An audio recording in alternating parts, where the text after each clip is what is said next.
hier, j'étais avec une copine et puis on préparait à dîner. Et là sort du placard une toute petite souris.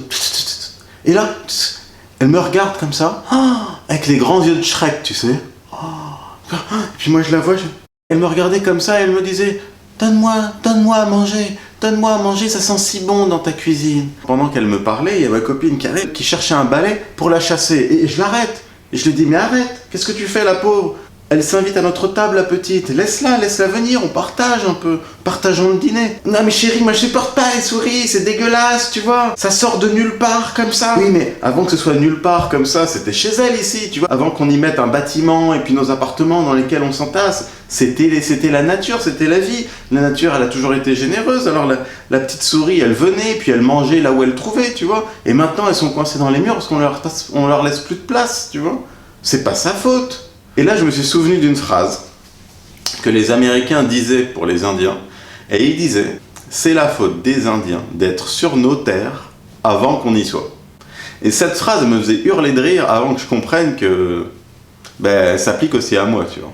Au final, la souris est chassée, on la chasse dans le mur, elle retourne dans son mur, dans son trou, dans sa petite maison, le petit trou qu'on lui laisse, et elle y vit, elle y reste. Et on finit de dîner, et quand on finit de dîner, il y a des restes. Alors là, on regrette, on se dit c'est dommage, on aurait pu donner un petit peu, puisque c'est vrai qu'il en reste.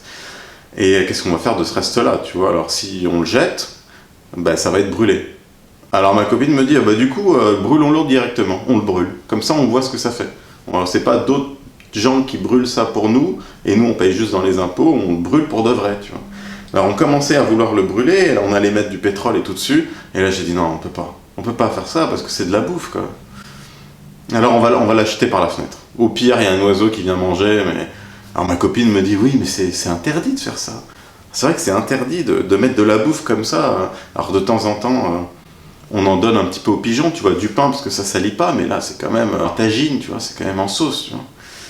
Mais bon, on n'y pense plus, les lois et tout ça, et on se dit, allez, on donne au moins, quelqu'un viendra picorer un petit oiseau, un petit truc, ça viendra manger, au moins on fait du bien. Allez hop, et on balance par la fenêtre. Et là, on laisse la fenêtre ouverte et tout, on retourne dans la cuisine, puis on commence à nettoyer. Et qu'est-ce qu'on entend? C'était pas là depuis 2 minutes qu'il y a déjà le camion qui nettoie les rues, qui dégage la bouffe. Elles sont trop propres, nos rues. Truc de ouf!